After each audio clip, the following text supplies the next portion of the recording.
All right.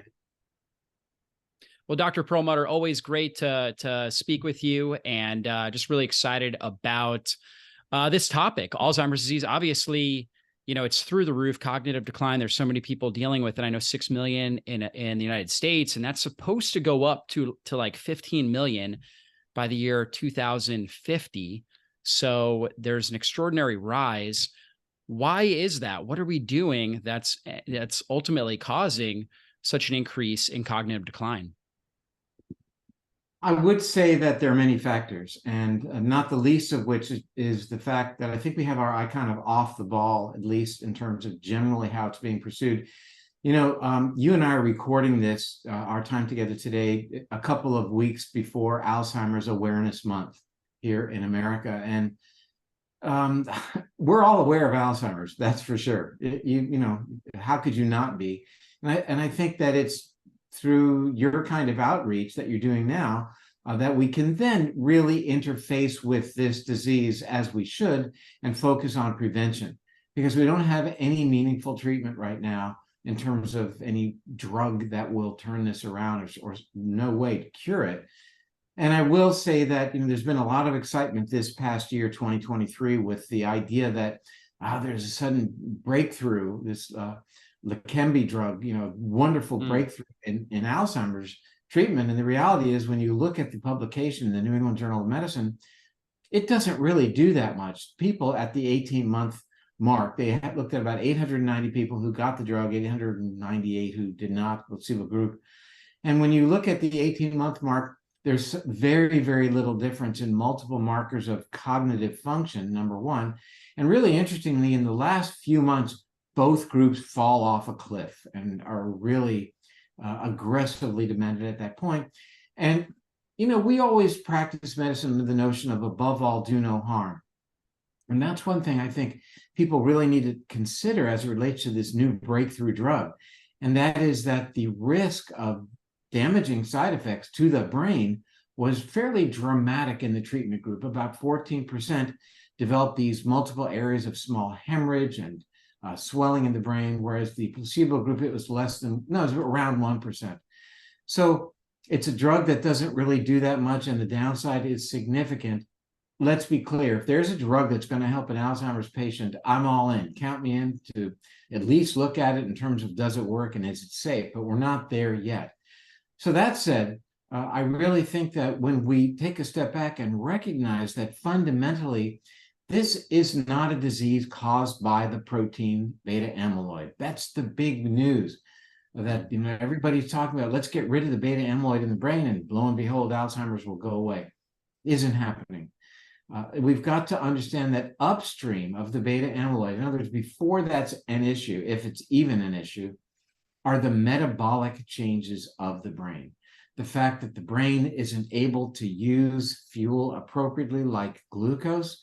And this is when the brain cells start to suffer and ultimately perish, because they're not able to utilize fuel appropriately. So I really think that needs to be our focus. There was an interesting editorial in the Journal of the American Medical Association recently calling upon us to first really recognize that this amyloid hypothesis needs to be re-examined, A, and B, that fundamentally we should be focusing on what is called the bioenergetic nature of Alzheimer's, that it's metabolism, it's the function of mitochondria, it's pre-programmed cell death. And these are factors that we can target early on in terms of lifestyle to keep people healthy in the first place. Yeah, it makes a lot of sense. So beta amyloid, we see that in the brain with people with Alzheimer's disease, but it's not actually a root cause factor. It's showing up as a result of these metabolic dysfunction that's taking place and the increase in inflammation. That's right. It's neither necessary nor sufficient to cause Alzheimer's. There are plenty of patients whose brains are loaded with beta amyloid on specific types of PET scans who are cognitively just fine. Thank you very much. And there are plenty of patients who are clearly suffering from Alzheimer's, aggressive Alzheimer's, and don't really have an abnormal amount of this beta amyloid accumulation. So, this happened before. It happened in the early 1980s when it was discovered that the brains of Alzheimer's patients were low in a particular neurotransmitter called acetylcholine. So drug companies really scurried to create drugs that would increase the acetylcholine in the brain, and they targeted an enzyme that would break down the acetylcholine. They thought if we can keep this enzyme from working, then there would be more acetylcholine, and lo and behold, we would fix Alzheimer's. And that became the mainstay treatment, a drug called donepezil, the mainstay treatment for Alzheimer's based on this cholinergic hypothesis. And to this day, it's still the go-to drug, even though research has found that use of this drug, donepezil, actually leads to more rapid cognitive decline. It's breathtaking. And maybe I'm sounding cynical. I am. I know I am. It's frustrating for me as a neurologist, as a person whose father perished from this disease. And when you look at it from those perspectives, I think it's fair that I get to chime in and have an opinion. My opinion is, okay, whether the drugs are working or not, let's prevent it on the front end anyway. That's the right thing to do from a compassion perspective, from an efficacy perspective, and from a financial perspective as well. Yeah, absolutely. And so basically the current medical system, I mean, they're using paradigms that are a little bit outdated. And so they're linking correlation with causation. And that was a problem with the acetylcholine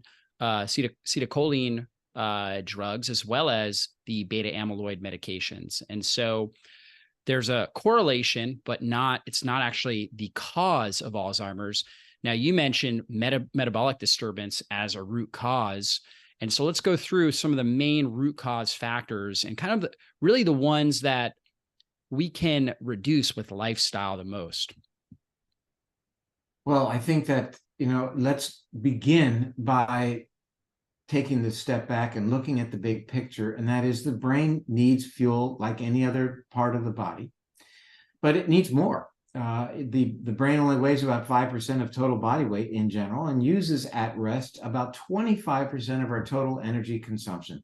So it's a very energy hungry computer up there that's taking a lot of fuel to keep it working. And it's not just the amount of fuel, but it's the delivery and utilization of that glucose fuel. Now, we can have a discussion later on about the fact that the brain is a bit flex fuel in terms of what it can run on, but by and large, it's glucose. And as such, it is somewhat dependent on the ways that cells can utilize glucose for their metabolism. So they can do their housekeeping and work and connect to other cells and allow neurotransmission and all the things that brain cells do.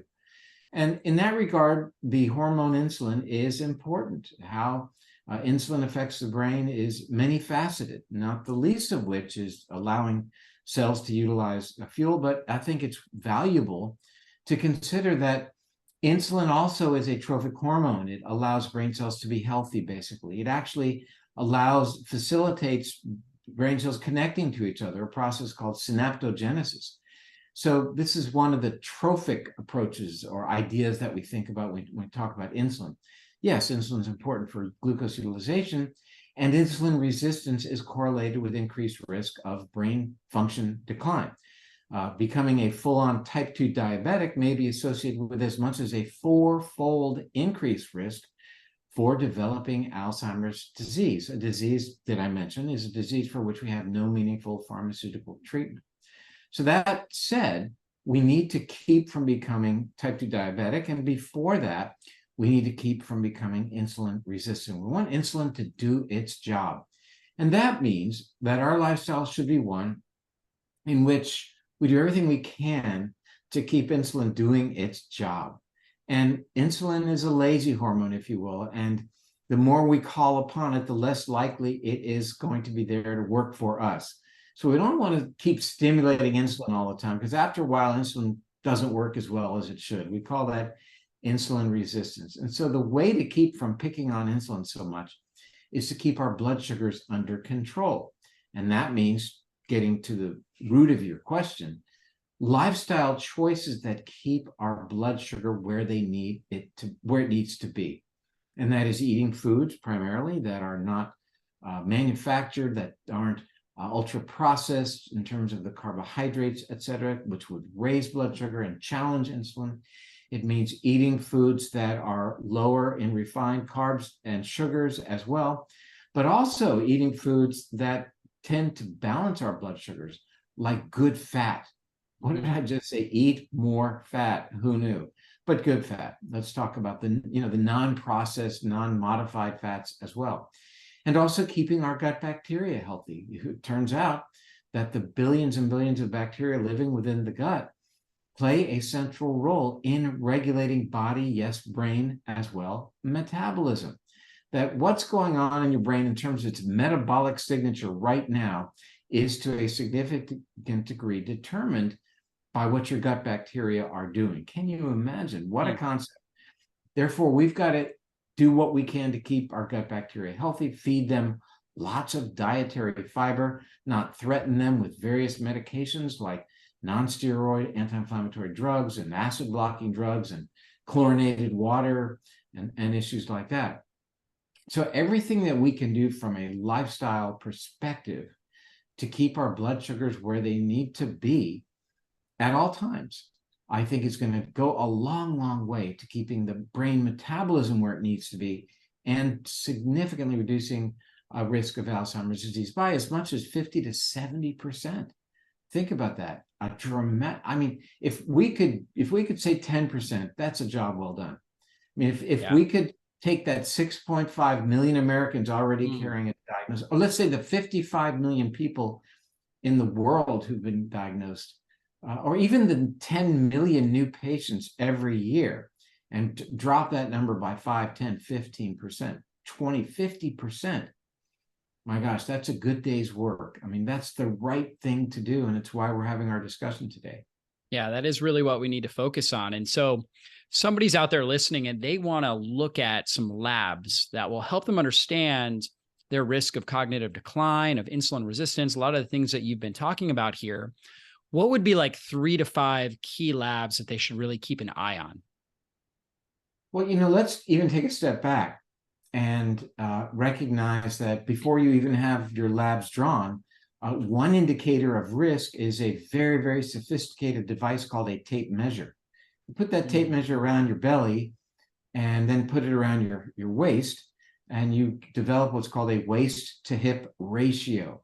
Higher levels of belly fat in comparison to your waist size, where you don't accumulate as much fat, are strongly correlated with Alzheimer's risk. So yeah, we can talk about labs, but that's simple enough. And I think people may not even need the tape measure. They just need to look in the mirror with all due respect and recognize that's a risk. Now, that is a manifestation of lifestyle choices, primarily dietary, secondarily exercise and quantity of sleep. All impact waist ratio quite dramatically. Less so is the metric that still remains popular called body mass index, which I think should really be abandoned because it's pretty meaningless. I mean, it wasn't originally developed to have any relationship or conclusions drawn as it relates to health. But let's look at things like waist to hip ratio. Now, as it gets to laboratory studies, I think, pretty much the status quo, getting back to blood sugar and insulin and all of that, is that people go to their doctor annually, have an annual panel of blood tests done, and included in that is a fasting blood sugar, which I'm not going to say is pretty meaningless. I mean, if your blood sugar fasting is elevated, you've got a problem. But, now if you're cognitively impaired, you've got a big problem. Knowing that your blood sugar fasting is elevated, I'm not going to say it's already too late, but you're already in trouble. So we would like to be anticipatory in terms of where a person is in relation to their metabolism, in relation to their sugar balance and insulin functionality. So to that end, we can predict where you're going to be in a year, 3, 5 years from now, based upon some lab studies that we're able to do today. And what are they? Well, first of all, fasting blood sugar and an A1C are good, but coupled to that, we'd like to know your fasting insulin level. Why?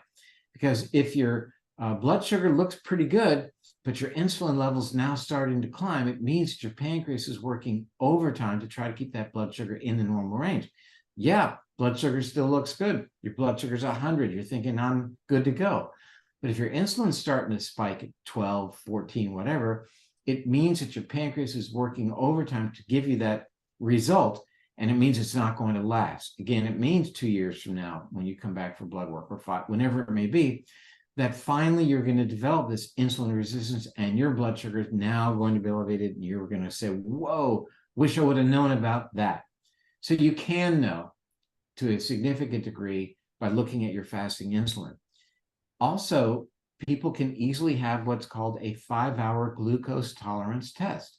So rather than just know what your fasting blood sugar is, you can be challenged. You drink 100 grams of glucola, which is basically dextrose, and you then follow your blood sugars through the 5-hour period and see how you respond to a carbohydrate challenge.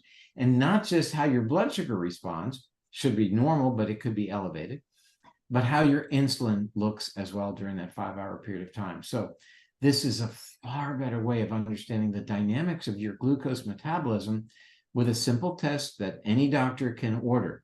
Now, what do I do for myself? I wear what's called a continuous glucose monitor, or CGM. It's become, the acronym is pretty popular these days. So I know at any given moment what my blood sugar is. And I like where it is. Does it ever get to a place that I'm not completely happy? You bet it does. Then I ask myself the simple question, what did I do?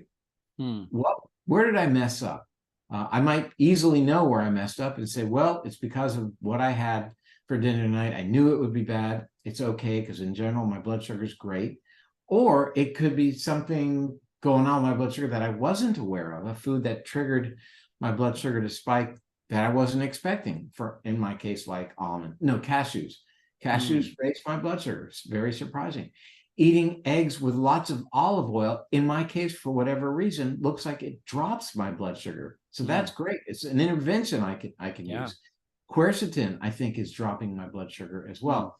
The point is that I know where I am, and I know what's controlling my blood sugar. I'm clearly impressed that my blood sugar goes up when I exercise short term, that if I don't have a good night's sleep, which is rare for me, I happen to sleep pretty well, that my blood sugar will be elevated the very next day. And it's just a call for me in my outreach, like you and I are having right now, for people to think about the quality and quantity of their sleep if their blood sugar is coming up, or even before the blood sugar comes up. Sleep, we'll talk about it in a minute.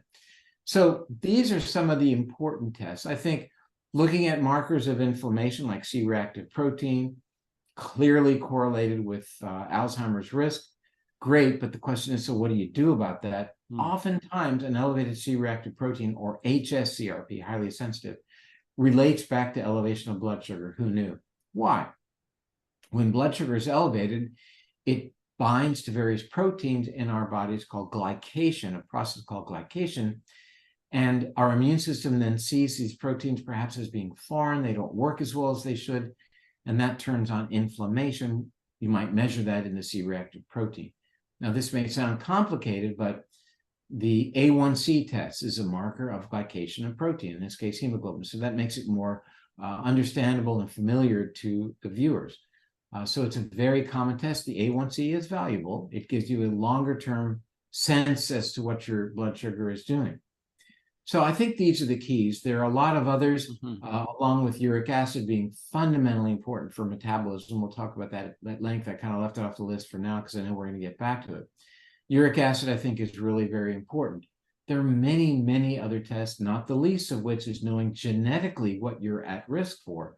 Elevation of things like homocysteine, a really important marker of risk for cardiovascular and Alzheimer's diseases as well. So homocysteine, certainly want to include that on the list, along with more esoteric things that really depend on an individual's genetic predisposition. Yeah, it's a great list that you gave us, and that continuous glucose monitor really gives personalized information. So you can see there are certain foods that you might think spike your blood sugar and they may not. And there are other foods that you might not think and they would. Like I know with my wife, honey seemed to be fine. And then she took maple syrup and that spiked her blood sugar. Her blood sugar went way up and she did the same amount of honey and it didn't. And I know for me, I have a certain caffeine amount. When I go beyond that threshold, my blood sugar goes way up. And so you're able to personalize it and get that instantaneous biofeedback to really create a program that works best for you. So I think that's a great suggestion. The waist to hip ratio, understanding that, really just being able to look down and see your toes. That's a sign that you're not going to have as much visceral fat, that inflammatory fat around your organs. So those are great suggestions.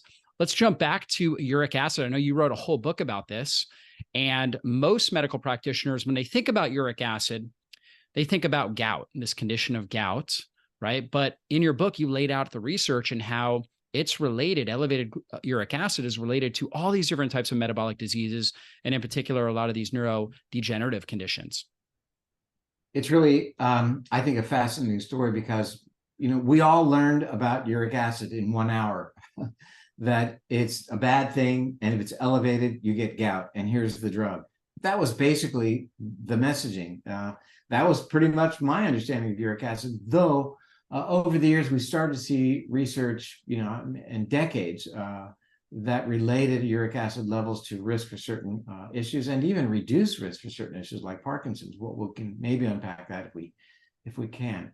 But more recently, there's been a flurry of research looking at uric acid from a totally different perspective, through a different lens, through the lens of metabolism, and even historically through the lens of our survival. And it's really an elegant development of a story, because it turns out that our primate ancestors were threatened with starvation around 8 million years ago, when the world suddenly cooled. And those of our primate ancestors that had higher levels of uric acid tended to survive.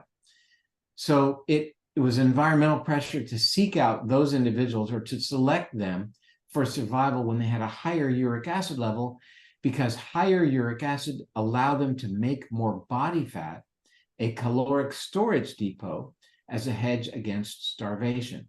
In addition, higher uric acid raised their blood sugar, which over the long run proved to be a good thing to power their brains. We talked about that earlier. So they could avoid two things: starvation and predation, meaning they wouldn't run out of food and they wouldn't become food. Two things that your ancestors, primate ancestors, would have really focused on. It turns out that uric acid then, when it was elevated, protected them to some degree. And how it happened genetically was that these primates lost the genes that coded for an enzyme called uricase, an enzyme that would otherwise have broken down and lowered their uric acid. Now, you and I and everybody else on the planet have lost the uricase enzyme. So we don't have this enzyme for breaking down uric acid as a survival mechanism, as a hedge against starvation. But this becomes then a powerful, what we call, evolutionary environmental mismatch. From an evolutionary perspective, it's great to have this genetic change that allows us to survive if we don't have food, and less so as if we don't have water. But these days, we are triggering this uric acid accumulation left, right, and center. And as you learn and I learned, to lower uric acid, we have to put people on a low purine diet, right? Remember that education? Yeah. And that would mean lower levels of, lots of meat and high purine foods like yeast and shellfish and small fish, etc. And that's still in messaging on many of the large, well-renowned clinics' websites, that you go on a low purine diet. But that's not the elephant in the room. The elephant in the room, what really raises uric acid, is a sugar called fructose, fruit sugar, because it was the fructose sugar that even allowed the survival of our ancestors. That's the sugar that becomes available when fruit ripens in the end of the summer and the early fall. That is instruction for your body that winter is coming. Make and store fat, and ratchet down your energy expenditure, and turn on the process of creating more glucose in your body to power your brain, and raising your blood pressure as a hedge against dehydration. That's what's triggered by fructose. We are consuming fructose like never before.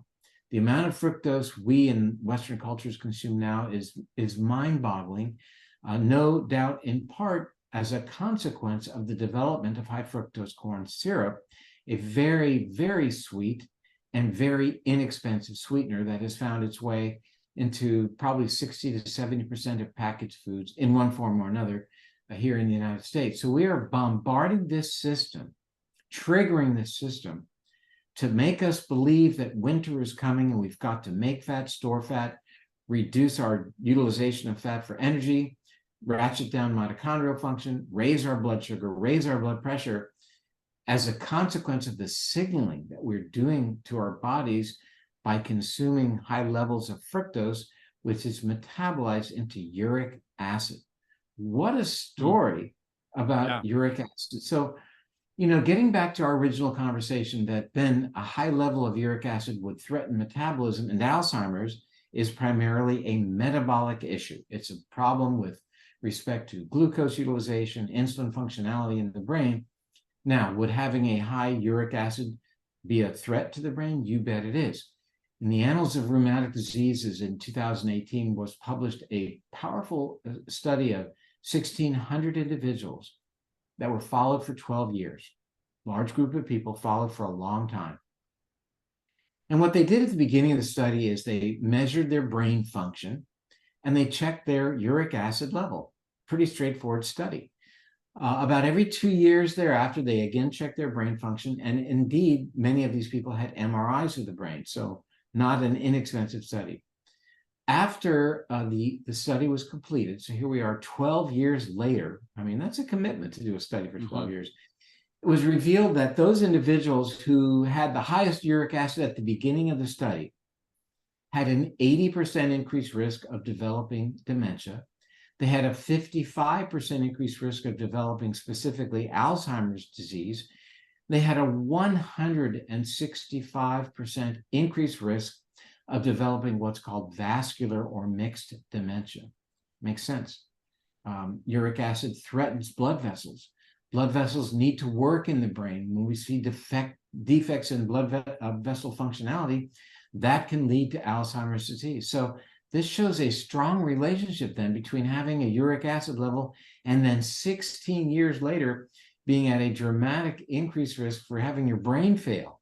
So again, getting back to your question, that's why uric acid is on the list.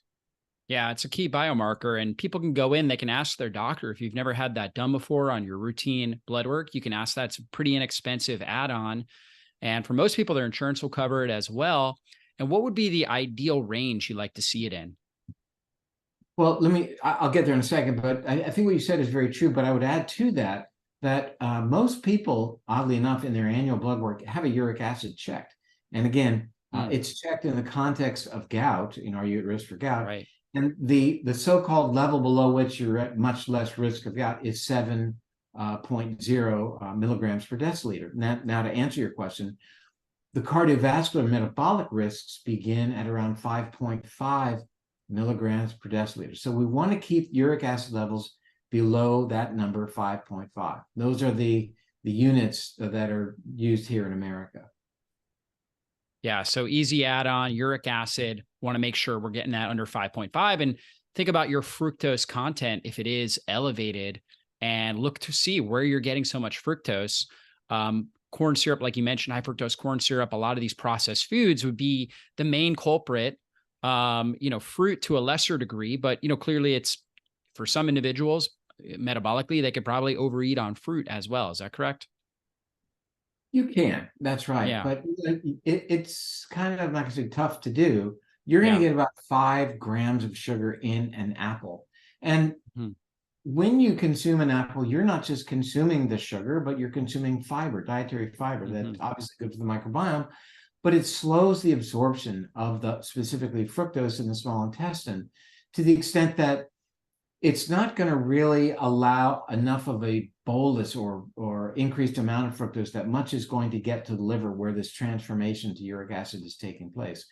So have an apple a day. That will keep the doctor away, or some oranges, but not orange juice. So orange juice has, a 12-ounce glass of orange juice has 36 grams of sugar, just like your favorite cola drink or any, the soft drinks. So what's the beauty of it? What's the good of it? Well, people say, oh, got a lot of vitamin C and all that stuff. Well, it really doesn't have much vitamin C at all, and it doesn't have much fiber in it. And so, if you're trying to relate this to the experiences of our ancestors, they wouldn't find bottles of orange juice hanging from the trees and therefore, imbibe all this fructose and challenge their bodies with higher levels of uric acid.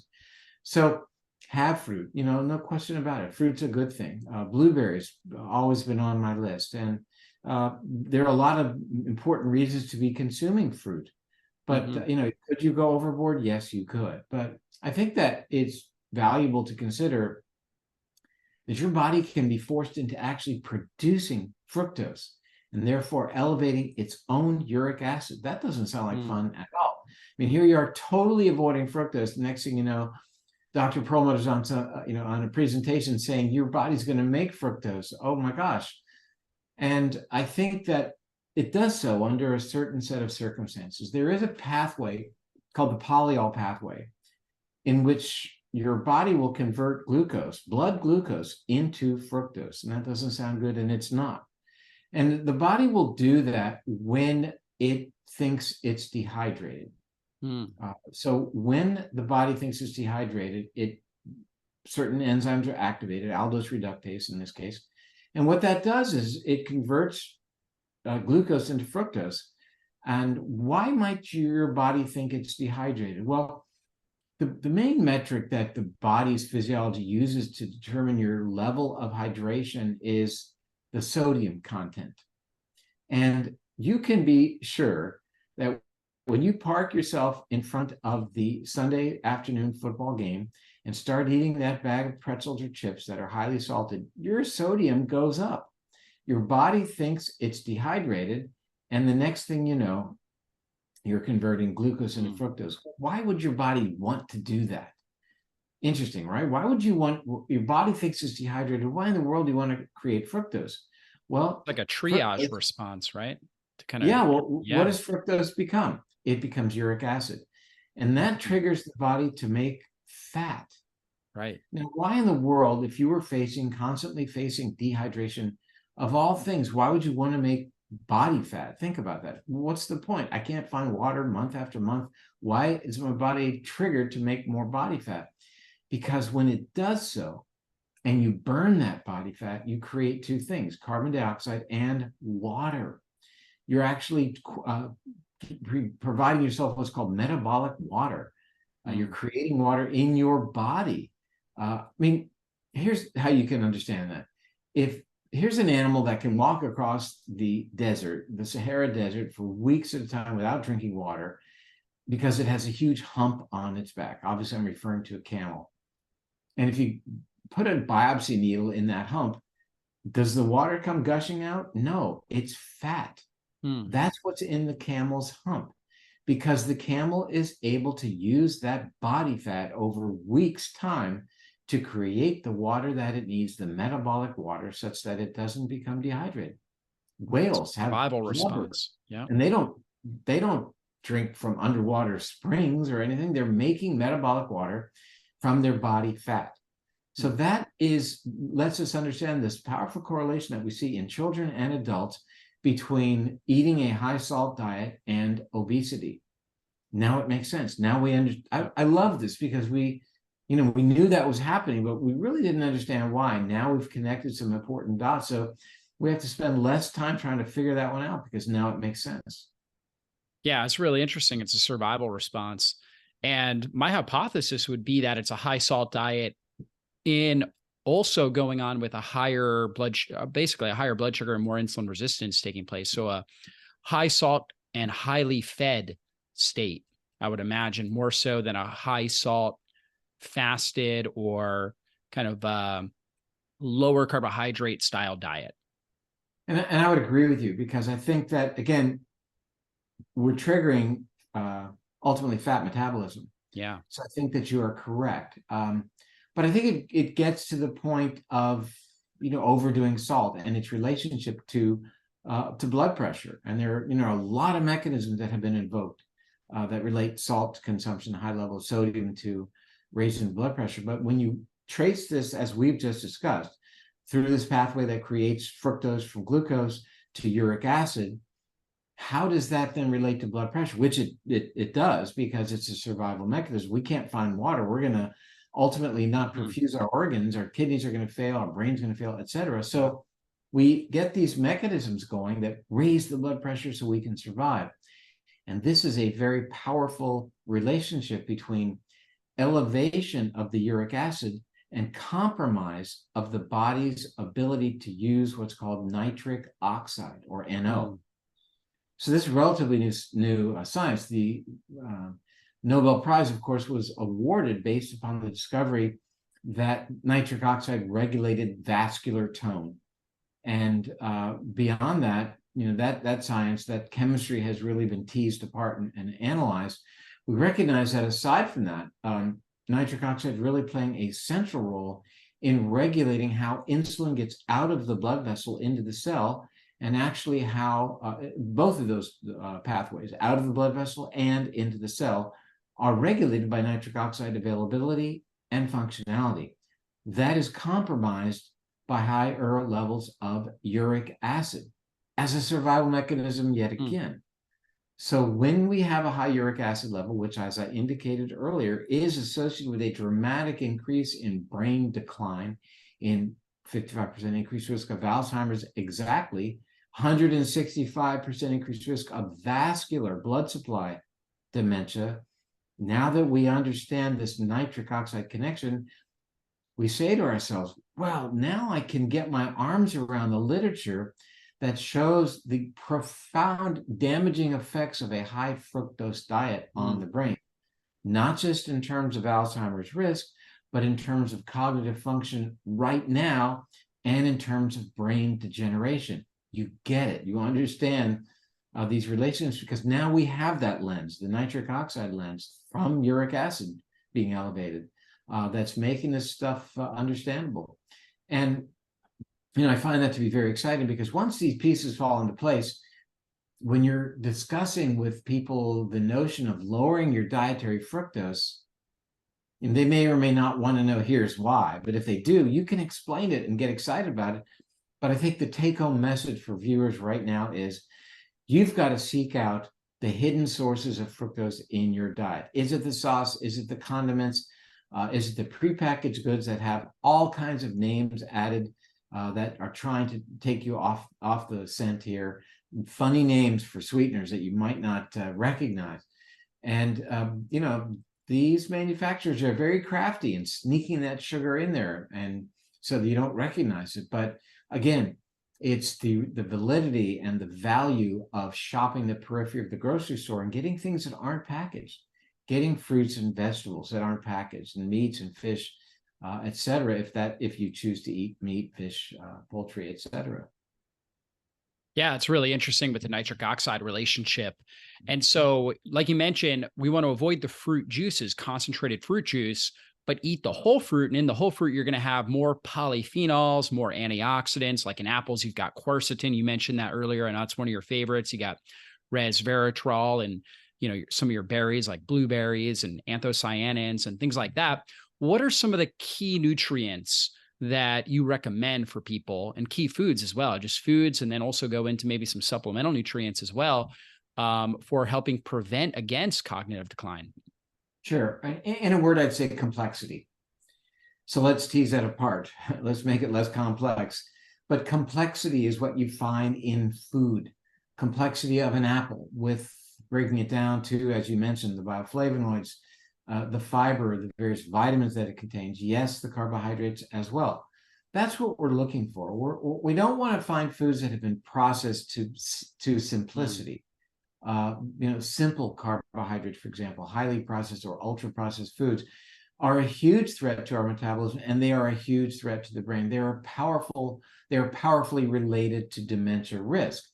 But yet, in America, about 55% of calories are derived from this very dangerous group of foods called ultra-processed. And, no one's screaming about that, and we should, because this sets the stage not just for brain degeneration, but for all manner of chronic degenerative condition, be it coronary artery disease, cardiovascular disease, cancer, diabetes, obesity, and certainly cognitive decline as well, which as a group, the chronic degenerative conditions are ranked as the #1 cause of death on our planet by the World Health Organization, with upstream of that being these ultra-processed foods. That's really important. I had the opportunity to speak at the World Bank and International Monetary Fund on this exact topic. And, I tried to emphasize that it's not just bad medicine, but it's bad economics as well. I mean, we're spending probably $350 billion a year right now in America to care for Alzheimer's patients. And by 2050, that number is anticipated to be $1 trillion a year. And that doesn't take into account the emotional cost. We need to think about that as well. Been there, done that. And I can tell you that it's extremely important as well. So as relates to your question, as relates to food, I like complexity. I like the fact that there's a lot of things in colorful food, complexity of the appearance of your plate, many, many different colors. Now, as we get to the 3 macronutrients of protein, carbohydrate, and fat, I think that it's fair to say we need a good slug of protein. The body needs it to maintain its muscle mass. We need to keep muscle mass because muscles are an endocrine gland secreting chemicals that are good for the brain. So good levels of protein. I choose to eat fish, but you can get protein from plants. That's for sure very important. There are things in meat that I think are good for the body, things like vitamin B12. So those of your viewers who are not eating meat should consider using, for example, a B12 supplement. Animal products have nice levels of good fat. And it was, only recently that the idea of good fat was sort of an oxymoron. Yes, we desperately need fat. Your brain, not just your brain, but everyone's brain is about 70% fat. And it doesn't come from the air. It comes from the foods that we eat. Fat is physiologically very important for building cell membranes, like the membranes of brain cells, but also controlling inflammation, a powerful mechanism related to brain degeneration. We need lots of good omega-3s, hence my desire to eat a lot of salmon. But you can take an omega-3 supplement. I do. I take a fish oil supplement, but there are vegetarian options available to give people plenty of DHA and secondarily DPA and EPA as well. So again, I cannot overemphasize the value of vegetables and to a lesser extent fruit as it relates to taking care of your gut bugs. Those gut bacteria are regulating your brain's ability to use glucose. Think about that. All of our discussion thus far on the pivotal role of brain metabolism in terms of keeping your brain functional and functioning, that a huge input is the health and functionality of your gut bacteria. That's why nurturing them with fiber-rich food is so important, and eating fermented foods that actually contain the bacteria. One of my favorites is kimchi, but it could be sauerkraut, it could be other forms of fermented vegetables. Good sources of bacteria. Dates back to our time as a hunter-gatherer. If our hunter-gatherers were starving, they're not going to turn their back on some fruits or vegetable on the ground that happens to be rotting. And what is rotting? Rotting is fermenting. And we've all tasted accidentally tasted a rotting food. And it, to some degree, you can taste that it tastes a little bit sweet. It may even have some alcohol in it because that's what goes on when food ferments. So fermented food's important. And again, back to dietary fiber. So that's the protein, that's the carbohydrate, and that's the fat. Those are the key macronutrients. I wish fiber was considered a class of macronutrient, but it is by definition a carbohydrate. But it's so important to emphasize that, in America, where people are consuming 20 grams of fiber a day, and that's probably about 1/4 to 1/5 of what we really need to be consuming. Yeah, for sure. So definitely getting the vegetables, getting the meat, like you talked about the protein. Well, you don't necessarily need meat, but getting good quality protein, healthy fats. And most people in our society, we've lost that flavor for sour, right? But all of our ancestors were consuming fermented foods and getting that kind of that sour flavor. And as you start to eat like this, you actually start to crave it. I know for myself, I love kimchi, pickles. My kids do. Most people, their kids are just craving sugar all the time. But if you start giving them fermented foods, my kids, they ask for pickles, they ask for sauerkraut and things like that. So we kind of reawaken our natural desire for those types of foods as you start to incorporate them. So great list. What would be, let's say, 3 or 4 of your top supplements? You mentioned omega-3s, B12. Outside of those, what else would you say for people to look for, particularly if they're at risk for cognitive decline? They're looking to really take up their health. They're following some of these lifestyle principles. What should they look for? Let me first address something you just said, which is for those individuals who are at risk for cognitive decline, that's everybody. I mean, true. It really is everybody. And that's a smart way to live, right? Hey, I'm at risk. I mean, because it's the same approach for reducing the risk of cardiovascular disease, cancer, diabetes, obesity. It's all the same. There's not a unique heart smart diet that's not good for your brain or whatever. So, I think what you mentioned, very important, that the omega-3s are important. I think vitamin D is important. Quercetin, very important, very valuable. I take 500 milligrams a day. I think a good probiotic is reasonable as well. And I think beyond that, B complex, also very important.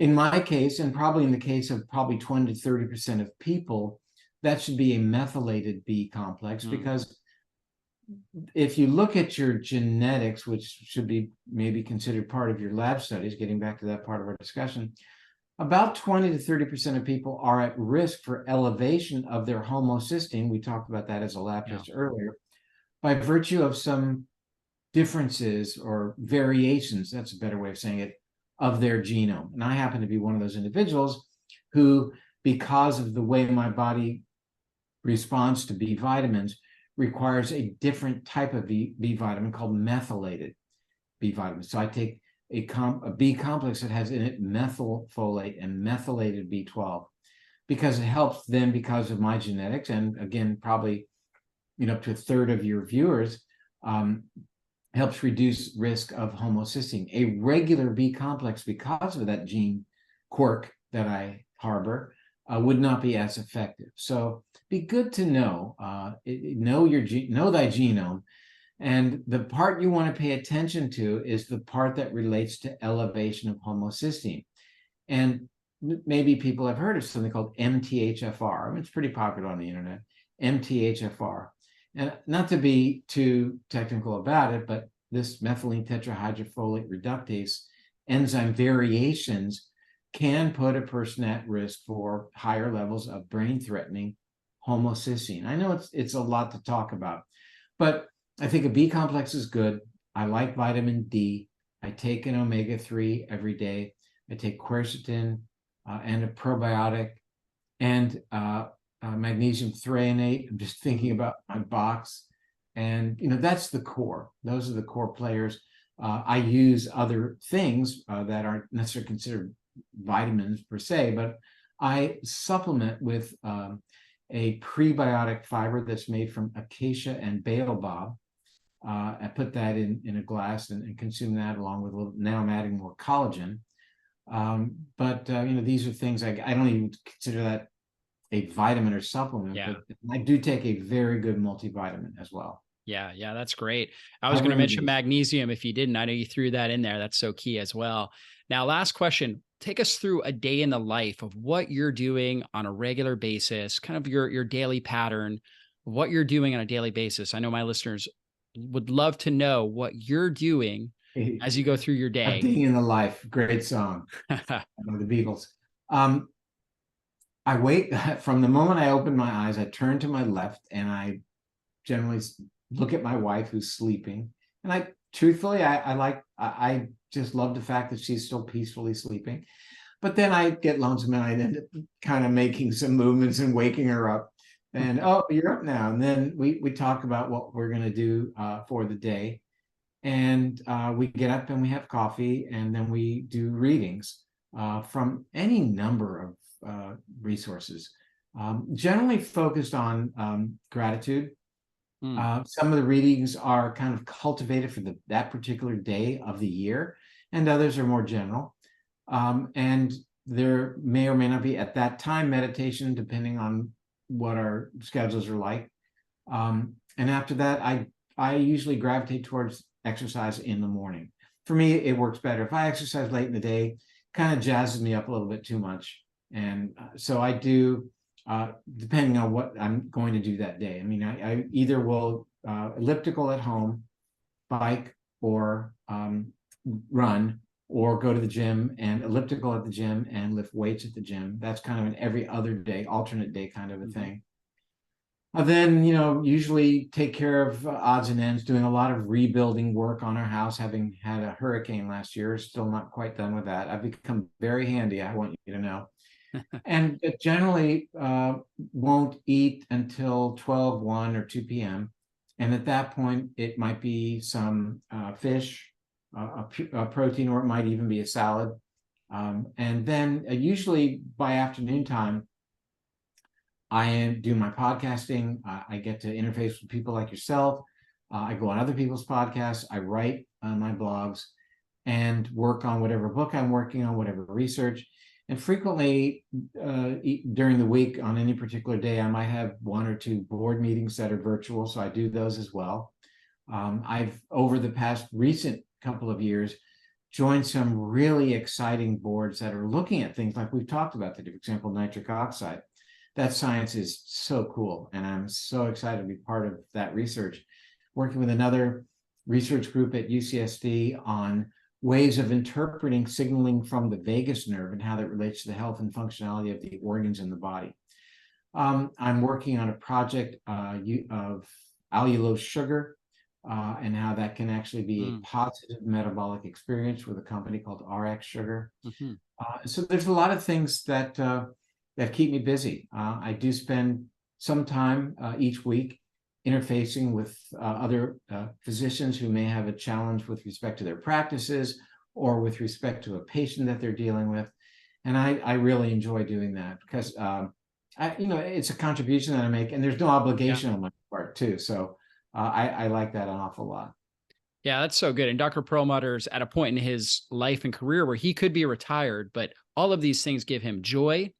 And they all support his brain as he's learning. He's developing new neural synapses, helping prevent against cognitive decline, Alzheimer's, dementia, so he could really live his best as he's getting up there in age. And so, Dr. Perlmutter, wonderful interview. Any last words of inspiration here for our audience? Yes, I would say that please recognize that each and every one of you is the architect of your brain's destiny.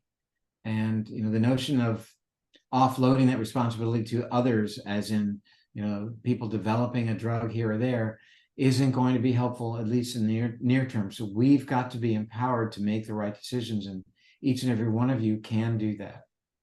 Wonderful. Thanks so much, guys. Check him out, drperlmutter.com. Thanks again, Dr. Perlmutter, and we'll see you on a future interview. Be blessed, everybody.